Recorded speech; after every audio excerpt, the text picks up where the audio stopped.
Hello students, how are you. तो बच्चों आज पढ़ेंगे अल्टरनेटिंग करंट का लेक्चर नंबर 8 और इसमें हम लोग पढ़ने वाले हैं सीरीज एलआर सर्किट। ठीक है, तो इसमें करंट लीड करेगा, कितना लीड करेगा, वोल्टेज कितना लीड करेगा या लैग करेगा, ये सब कुछ सीखेंगे। ठीक है, तो हेडिंग लगाए बच्चों series LR circuit. Series LR circuit. बच्चों आप लोग इसके हेडिंग के नाम से ही ये समझ पा रहे होंगे कि कैसी सर्किट होनी चाहिए। ये अपने नाम से ही इंट्रोड्यूस करा रहा है सीरीज एलआर सर्किट।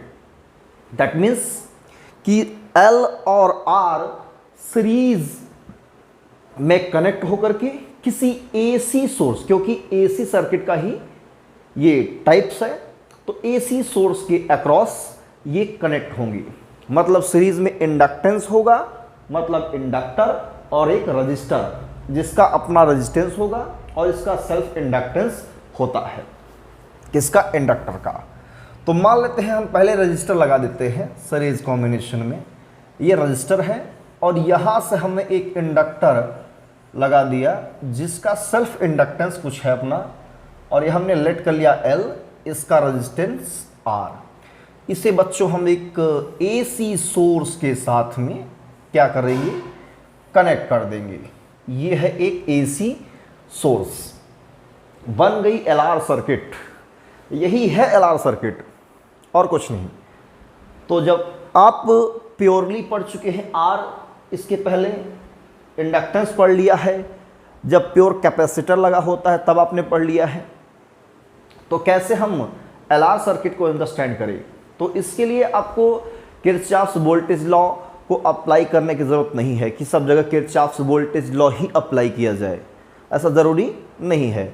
वो 3 पार्ट्स में आपको इंडिविजुअली ये पता लगाने के लिए हम लोग क्या करते हैं, किरचॉफ्स का वोल्टेज लॉ अप्लाई करते हैं। तो ये आपके सिलेबस में इस सर्किट के लिए किरचॉफ्स वोल्टेज लॉ कंपलसरी नहीं है। तो आप इसे किसी ऐसे मेथड से बता सकते हैं कि वोल्टेज लीड करता है कि करंट, तो हम उसके सबसे बढ़िया रास्ता हमारे पास होता है बच्चों फेजर डायग्राम। तो फेजर के थ्रू, मतलब फेजर क्या होता है? एक रोटेटिंग वेक्टर होता है। तो वेक्टर का कॉन्सेप्ट अप्लाई करते हुए बच्चों हम क्या करेंगे, वोल्टेज लीड करता है, अगर लीड करता है तो कैसे लीड करेगा वो समझेंगे। तो आइए फेजर समझते हैं। तो फेजर में आपने पढ़ा था कि जब प्योर रेजिस्टेंस होता है सर्किट में, तो वोल्टेज, अगर हम इसके अक्रॉस वोल्टेज मान लेते हैं, मान लो किसी इंस्टेंट पे करंट फ्लो हो रहा है, सपोज दैट मान लेते हैं आई करंट फ्लो हो रहा है। ठीक है, क्या हो रहा है? आई करंट फ्लो हो रहा है और आपको वोल्टेज की इक्वेशन दी है। अगर वोल्टेज की इक्वेशन नहीं दी है, किस वोल्टेज की? Applied voltage. ये क्या है आपका? अप्लाइड वोल्टेज है एसी सोर्स, जिसका अपना वोल्टेज होगा V0 साइन ओमेगा टी। ये है वोल्टेज। ये वोल्टेज 2 पार्ट्स में बढ़ जाता है। कुछ वोल्टेज ये ले लेगा बच्चा, मतलब रेजिस्टेंस के पास आ जाएगा, इसे हम लोग VR लेट कर लेंगे, और कुछ वोल्टेज यहाँ जनरेट हो जाएगा जिसे हम लोग इंड्यूस्ड EMF कहते हैं, और ये हम लोग क्या मान लेंगे? VL मान लेंगे। अभी इसे हम वेक्टर की तरह ट्रीट करेंगे, एक रोटेटिंग वेक्टर की तरह ट्रीट करेंगे। ठीक है ना? तो जब प्योरली रजिस्टर होता है तो वोल्टेज और करंट सेम फेज में होते हैं। सेम फेज का मतलब there is no phase difference between the voltage and current. Current और वोल्टेज के बीच कोई फेज डिफरेंस नहीं होता है। तो आप क्या करेंगे? VR ऐसे दिखा देंगे और करंट भी ऐसे दिखा देंगे। ये है इसके लिए फेजर डायग्राम। यहाँ से यहाँ तक करंट का पीक है और ये वोल्टेज का पीक है, इसे हम VR नॉट कह सकते हैं। ठीक है, तो ये सेम फेज में है। ये आपने पढ़ा ही है पिछले वीडियो में, फिर से रिवाइज हो जा रहा है यहाँ पे। और जब प्योर इंडक्टर होता है, इंडक्टर का काम होता है जो भी इसमें चेंजेस होगा उसका ये अपोज करेगा, फिर भी जो है करंट अगर करंट इंक्रीज कर रही है तो उसके भी इंक्रीज करने का अपोज करेगा, और डिक्रीज करता है तो उसका भी अपोज करेगा। ये सब आपने पढ़ लिया है। तो जब प्योर इंडक्टर होता है तो इसका जो वोल्टेज होता है वो लीड करता है, क्या करता है, लीड करता है किससे, करंट से। कितना, ये VL है और इससे 90 डिग्री ये लीड करता है, मतलब π/2 ये लीड करता है। कितना एंगल लीड करता है बच्चों, π/2 लीड करता है। ये आपने पढ़ा है एल सर्किट में। और जो बच्चे हमारा ये इसके पहले वाला video L circuit C circuit ना देखे हो तो आप जाकर के सर्च बार में आप सर्च कर सकते हैं अल्टरनेटिंग करंट 06 फ्यूसिस पॉइंट, तो आपको मिल जाएगा, ठीक है ना। सर्च करने पर फ्यूसिस पॉइंट, अल्टरनेटिंग करंट 07 फ्यूसिस पॉइंट सर्च करेंगे, मिल जाएगा। और फिर से मैं यहाँ पर रिवाइज भी कर दे रहा हूँ कि वोल्टेज इसमें क्या करता है बच्चों, लीड करता है। तो अब इन दोनों फेजर्स को हम क्या करेंगे, अलग से ट्रीट करेंगे, एक साथ मतलब ट्रीट करेंगे, दोनों को मिला करके कैसे हम फेजर्स को अंडरस्टैंड करें। तो यहाँ पे क्या करेंगे हम, देखो ये ले रहे हैं इस साइड में वोल्टेज VR, ये एक वेक्टर है, तो इसका अपना ये पीक हो जाएगा। ये जो वेक्टर होगा ये पीक वैल्यू को रिप्रेजेंट करता है, मतलब यहाँ पे VR का ये फेजर है, हमने रिप्रेजेंट करने के लिए VR लिख दिया है। तो VR का जो ये होगा ये पीक होगा, तो VR नॉट ऐसे कह सकते हैं, VR नॉट ऐसे दिखा सकते हैं। करंट भी इधर ही होगा तो थोड़ा सा करंट भी हम ऐसे दिखा देते हैं। तो करंट से 90 डिग्री पे क्या होगा, इंडक्टर के अक्रॉस जो वोल्टेज होगा उसका पीक मतलब फेजर, हम इसके लिए दिखा देंगे इधर VL, ये भी मैक्सिमम वैल्यू को रिप्रेजेंट करता है, पीक वैल्यू को, तो 90 डिग्री पे।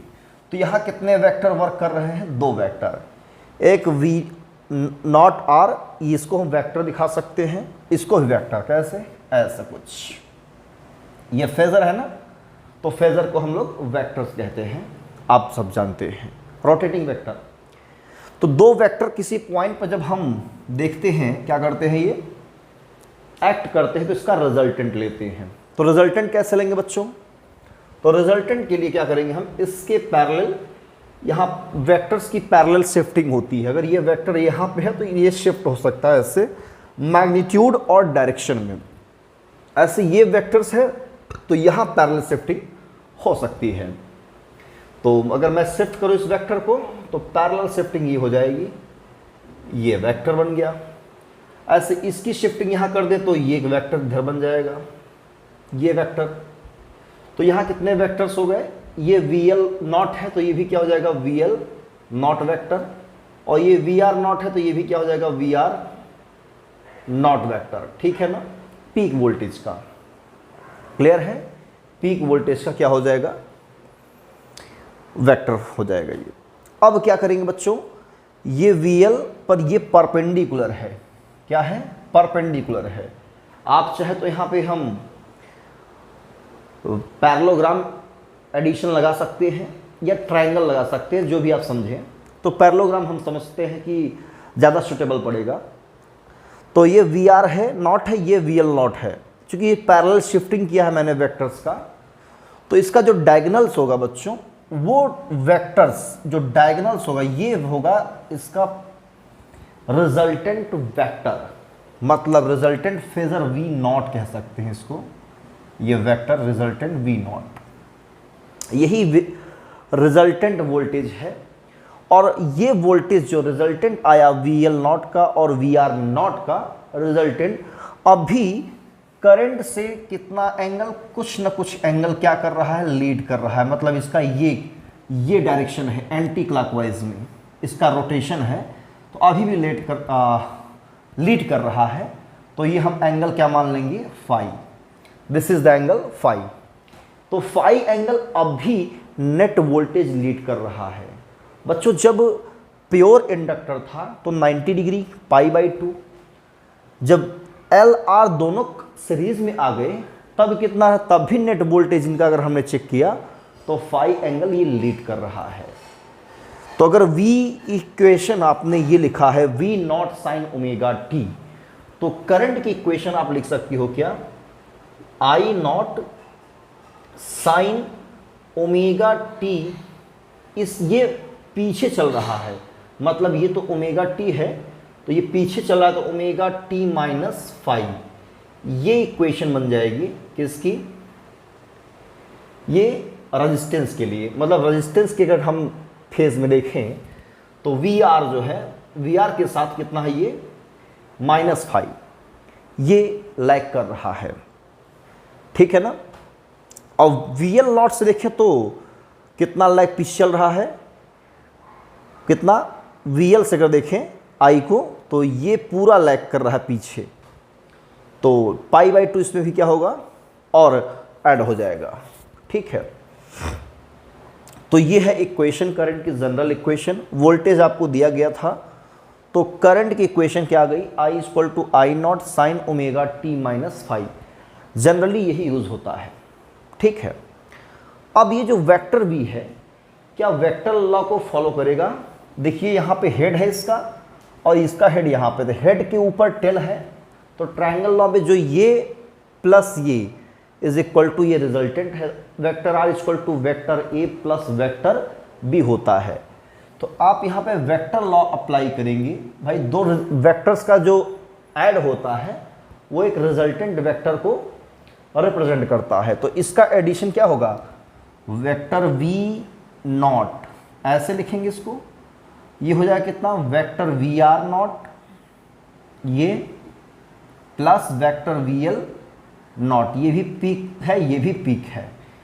तो ये ऐसा आप इसको डायरेक्टली बता सकते हो कि वेक्टर फॉर्म में, लेकिन जब इसका जो लेंथ है वो मैग्नीट्यूड बताता है, तो लेंथ कैसे कैलकुलेट करेंगे, तो लेंथ कैलकुलेट करने के लिए हम इसका मैग्नीट्यूड वी नॉट ले लेंगे, इसका वी आर नॉट, इसका वी एल नॉट, एरो का साइन हट जाएगा। तो यहाँ पे हम पाइथागोरस थ्योरम यूज करें, कौन सा, Pythagoras theorem, using Pythagoras theorem. तो ये है परपेंडिकुलर, यानी वी नॉट का square is equal to perpendicular square plus base square, यानी वी एल नॉट का square plus V R naught का स्क्वायर, ये आपका आ जाएगा, ठीक है। तो यहाँ से बच्चों अगर हम रिजल्टेंट निकालना चाहें तो मैग्नीट्यूड कितना आएगा आपका, under root V L naught square plus V R naught square, इसको आप इक्वेशन फर्स्ट बना सकते हैं बच्चों। और V L naught V R naught की वैल्यू कैलकुलेट कर सकते हैं, कैसे, पूछिए कैसे, ओम्स लॉ अप्लाई करेंगे, V = IR, तो वी नॉट एल जो होगा कितना होगा, इसका भी अपना एक रेजिस्टेंस होता है, इफेक्टिव रेजिस्टेंस, जिससे आप लोग रिएक्टेंस जानते हैं, XL से डिनोट करते हैं, ये पिछले वीडियो में हम बता चुके हैं। तो VL नॉट आप कह सकते हो कितना हो जाएगा आपका I × XL, ठीक है ना। ये पीक करंट होगा, अगर पीक वोल्टेज ले रहे हैं तो पीक करंट होगा। एंड वी आर नॉट अगर लिखना चाहें तो क्या होगा, I नॉट वी आर, तो यहाँ वी आर के लिए क्या रखेंगे, IR, ओम्स लॉ से, तो इसका रेजिस्टेंस ये हो जाएगा XL, I नॉट XL और V नॉट R कितना होगा, I नॉट R, दोनों वैल्यू सब्स्टिट्यूट करेंगे यहाँ पे, तो V नॉट की वैल्यू हम मैग्नीट्यूड कैलकुलेट कर सकते हैं बहुत ही सिंपल तरीके से, है ना। तो पाइथागोरस थ्योरम से हम ये सॉल्व कर सकते हैं। तो V naught by equation first, V naught आप किया जाएगी कितना, under root I naught square L XL square plus I naught square, यहाँ पे डायरेक्टली स्क्वायर मैं कर दे रहा हूँ, I square, R square, I naught square common हो जाएगा, स्क्वायर रूट में बाहर हो जाएगा, तो मैं इस साइड इरेज करके लिख सकता हूँ। तो यहाँ पे मैं लिख रहा हूँ V not this side upon ये is equal to I not बाहर होगा, अंडर रूट क्या बचेगा, XL square plus R square. तो हमें करंट की पीक वोल्टेज अगर कैलकुलेट करनी है यहाँ से, तो इसको डिवाइड कर देंगे। तो थोड़ा सा मैं इसको इरेज करूँगा, आप लोग इसको नोट कर लिए होंगे बच्चों। तो फिगर को मैं इरेज करता हूँ, तो वोल्टेज की इक्वेशन गिवन था तो करंट हमने लिख लिया है। तो ये फेजर डायग्राम के थ्रू आप लिख सकते हो, ठीक है, वेरी सिंपल तरीके से। तो यहां से अगर आप निकालेंगे आई नॉट की वैल्यू तो ये आएगा V naught by under root R square plus X L square. ये होगा करंट की इक्वेशन, जो पीक वोल्ट करंट होगा उसकी वैल्यू ये आएगी। समझ में आ रहा है? पीक वोल्टेज कितना होगा, इतना होगा।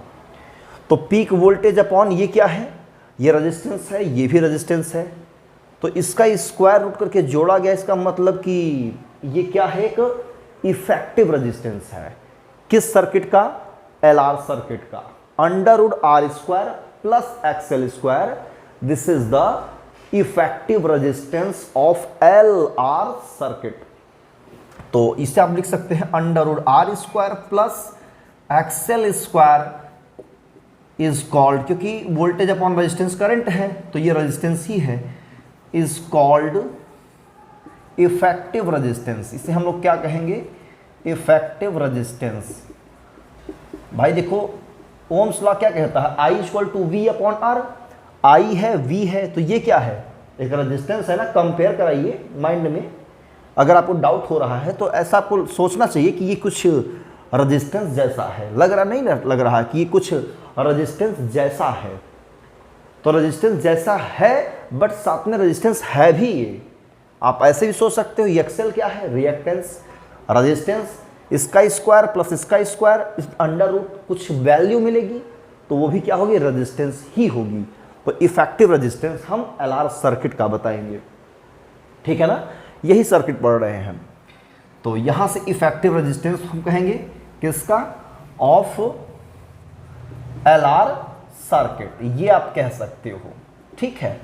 इट इज ऑल्सो कॉल्ड, इसका एक और नाम है बच्चों, it is also called impedance. इसे हम लोग इम्पीडेंस भी कहते हैं, है ना, इम्पीडेंस नाम से बुलाते हैं। जैसे किसी बच्चे का दो नाम होता है ना, दो नाम होते हैं, तीन नाम होते हैं, तो ऐसे ही इफेक्टिव रेजिस्टेंस का एक और नाम है, वो नाम क्या है, इम्पीडेंस।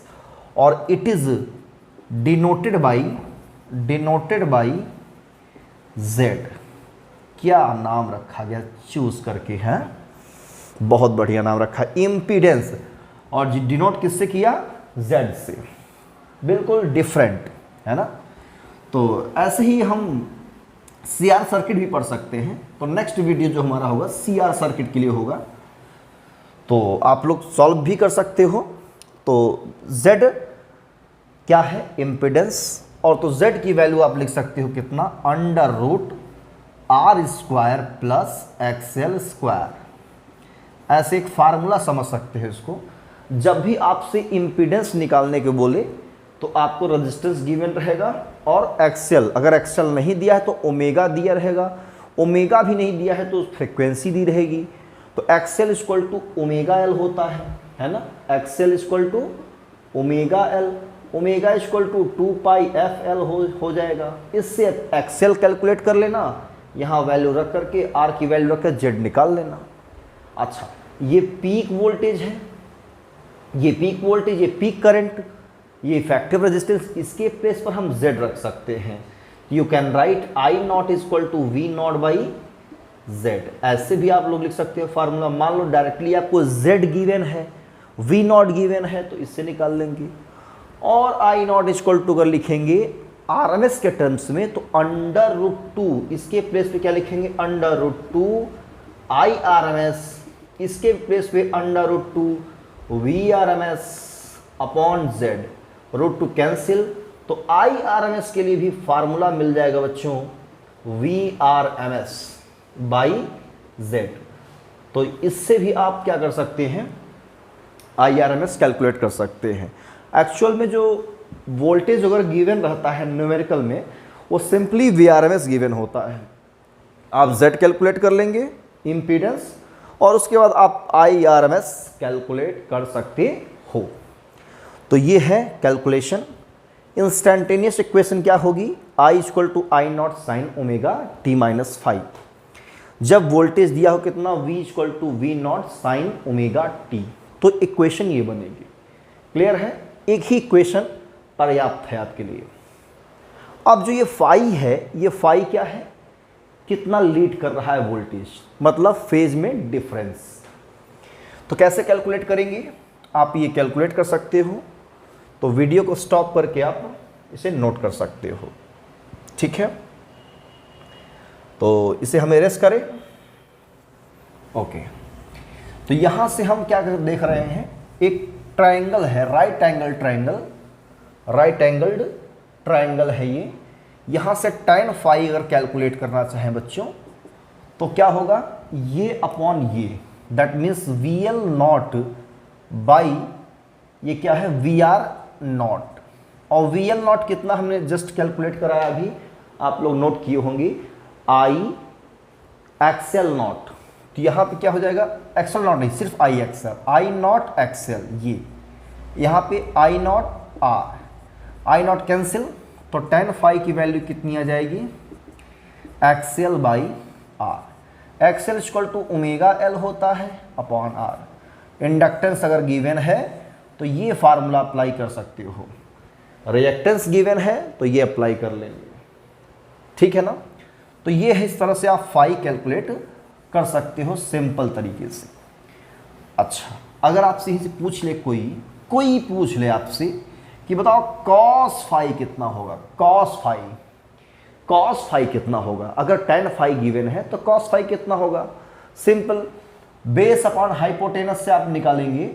तो ये बेस क्या है, यहाँ पे परपेंडिकुलर है, ये बेस है, तो बेस अपॉन हाइपोटेनस ये कितना होगा, ये होगा √r square plus XL square, जो कि z है, और बेस r है।